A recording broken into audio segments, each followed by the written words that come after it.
Olá, cursistas! Sejam bem-vindos ao curso 5 do percurso formativo de Ciências Humanas. Eu me chamo Ana Paula Pequeno e estou aqui para conversar com vocês sobre as avaliações externas, também conhecidas como avaliações em larga escala. E por que esse nome?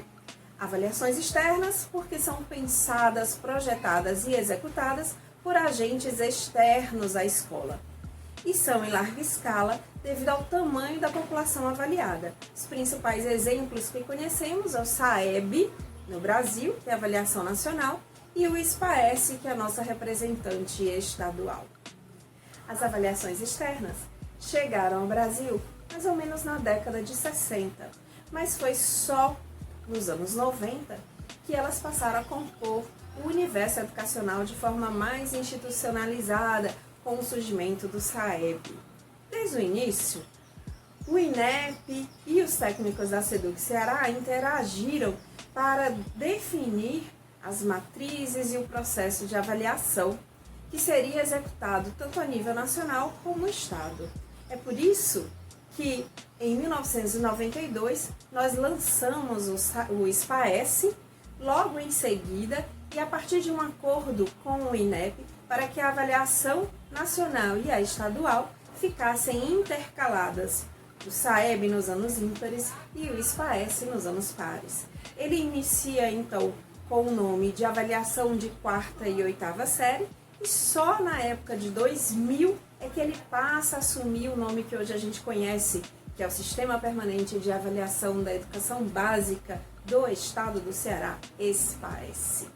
De lá para cá, a gente tem presenciado a proliferação de avaliações subnacionais, tanto no nível estadual, praticamente todos os estados da federação têm uma avaliação, quanto nas redes municipais. A Alicia Bonamino, ela identifica no Brasil 3 gerações de avaliação, de acordo com os seus efeitos. Na primeira geração, nós temos a publicação dos resultados, que acaba tendo como alvo apenas os gestores de sistema, os gestores estaduais ou pensadores de políticas públicas, sem uma responsabilização mais forte. São chamadas, então, de avaliações low stakes. Já na segunda geração, nós temos uma publicação dos resultados e a associação de algum nível de publicidade desses resultados para a sociedade. Entende-se, então, nesse nível, que a responsabilização vem pela cobrança de famílias e da sociedade civil, de um modo geral, pela qualidade educacional. Na terceira geração, nós temos uma avaliação chamada de high stake ou de alta performance, onde nós temos com os resultados associados a políticas não só de bonificação, mas também de responsabilização. É o caso, por exemplo, atualmente do SPAES, que vem passando por todas essas etapas e que hoje, quando a gente olha para o ensino fundamental, os seus resultados, por exemplo, subsidiam a política de repasse do ICMS para os municípios, além do Prêmio Escola Nota 10. No nível médio, nós tivemos, durante muito tempo, o 14º salário como uma bonificação atrelada aos resultados do SPAES. Além disso, temos os prêmios que conferem computadores aos nossos estudantes. Por toda essa conjuntura e complexidade, o SPAES é sim considerado uma avaliação de alto risco. É importante destacar que desde 95 nós utilizamos a teoria de resposta ao item. Essa é uma teoria probabilística e que computa a proficiência média dos estudantes. Portanto, a proficiência é nada mais nada menos do que uma probabilidade. Além disso, os resultados das avaliações externas não são pensados, nunca foram pensados, pelo menos no desenho que a gente executa hoje, para dar conta da aprendizagem do estudante. O menor nível de agregação dos seus resultados para análise e uso é a escola. Então, nós temos resultado dessa avaliação voltada para uma visão geral da qualidade educacional executada, tanto a nível de escola, quanto município, quanto de rede. E por que não, Ana Paula, esse resultado poderá ser usado para a gente pensar e olhar para o que a aprendizagem do estudante especificamente? Porque o teste, ele na verdade é produzido de tal forma que os estudantes não respondem as mesmas questões. Por isso eu vou ter estudantes que respondem a testes mais difíceis e outros que pensam que recebem testes mais fáceis. A escola, sim, ela responde a toda a matriz, mas o que eu coloco no teste do estudante é um recorte dessa matriz.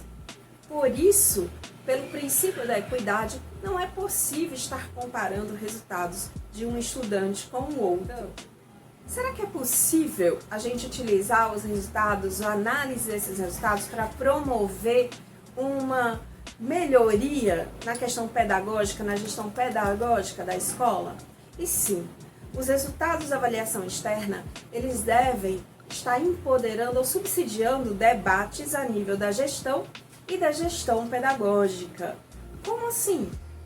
A questão aqui é analisar os resultados de um modo geral, como a escola se comporta, identificar as lacunas que estão aparecendo nesse fazer pedagógico e pensar estratégias para fazer intervenção e melhorar o processo de um modo geral. Os resultados de uma avaliação externa não devem ser olhados de forma dissociada dos demais resultados e das demais coletas de evidências dentro da escola. Então é preciso sim contrapor com o fazer pedagógico e com o contexto. Lembramos que a avaliação não se restringe ao teste. Avaliações externas são pensadas por duas perspectivas, questionários e testes. Os testes vão falar diretamente com a questão da cognição, mas é no questionário que a gente encontra todo o apoio e todos os indícios que possam subsidiar um debate mais qualificado dentro da escola. Além disso, é importante envolver todos os atores escolares no feedback e na discussão dos resultados. Embora a gente fale na avaliação externa que ela tenha esse propósito de subsidiar decisões programáticas de nível de gestão, os seus resultados são sim ferramentas que podem lançar luzes às questões e outros indícios que são capturados pelas avaliações internas da escola. Um exemplo desse caminho, que pode ser percorrido por uma avaliação externa para uma potência pedagógica maior, é a avaliação que estamos desenhando dentro do programa Foco na Aprendizagem. Mas esse é um debate que teremos em um outro momento. A gente pode dizer hoje que as avaliações elas estão mais focadas numa análise mais global e integral, não só no aluno, mas também no contexto, né? As avaliações dessa forma elas são muito mais formativas nesse aspecto, né? Há uma preocupação aí em se entender os contextos e as condições em que a aprendizagem aconteceu, né? Esses dados que advêm dessas avaliações, eles são muito importantes porque eles contribuem não apenas para um processo de aprovação de uma etapa, né, de mudança de etapa do aluno, mas de entender como é que a escola está funcionando, né? Esse dado vindo desse tipo de avaliação, ele contribui não só para a melhoria do desempenho do aluno, mas do professor e da própria escola. Avaliar é próprio do ser humano, né? A gente está a todo momento avaliando, né? E no caso da educação, essa avaliação ela precisa ser contínua, né? Ela precisa estar presente em todas as etapas do processo de ensino e aprendizagem, né? Não pode se restringir apenas a uma etapa, tem que ser contínua, né? E também é importante entender que a avaliação precisa produzir dados, informações, né? O professor precisa, ao avaliar, fazer a leitura dessas informações, desses dados, conseguir, a partir disso, compreender por que o aluno não está aprendendo ou por que o aluno está aprendendo. Como é que está se dando esse processo, né? A gente hoje trabalha numa perspectiva de avaliação um pouco diferente daquela mais tradicional, né? Em que a avaliação servia apenas para medir o quanto o aluno aprendeu. Né? Determinava também que o aluno poderia ou não avançar de etapa. Né? Isso é pouco. Né? A gente sabe que a avaliação hoje ela tem uma outra importância, né? Que acrescenta muito ao trabalho do professor. Hoje a gente analisa e vê a avaliação como uma ação que contribui diretamente para a construção de estratégias de aprendizagem. O professor pode avaliar das mais variadas maneiras, mas o importante é que ele tenha em mente que essa avaliação precisa estar bem fundamentada nos seus objetivos e nas suas proposições. Né? Hoje, é muito importante que a avaliação dialogue com competências e habilidades. Né? Ao perceber que esse aluno está no caminho, né, pode alcançar as competências, as habilidades que foram estabelecidas no início da etapa, o professor provavelmente vai ter êxito, né, nesse processo. É importante, eu saliento isso, que os objetivos e as proposições estejam bem definidas. Definindo isso, a possibilidade de êxito ela vai ser muito grande. Olá, eu sou a professora Eurilândia Gomes, graduada em Ciências Sociais e atualmente trabalho na Coordenadoria Regional de Desenvolvimento da Educação, a CRED 6, em Sobral, e estou também colaborando com os itinerários formativos das Ciências Humanas.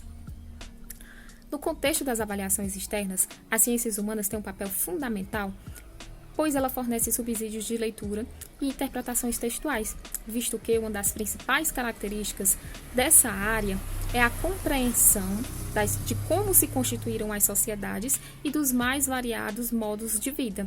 Também é importante ressaltar que o conhecimento produzido nessa área é multidisciplinar em relação às avaliações externas, pois os alunos, ao interpretar o mundo em que estão inseridos, são capazes de argumentar, são capazes de promover, de propor intervenções na sociedade, e essa capacidade de interpretação vai influir diretamente em todas as áreas de conhecimento.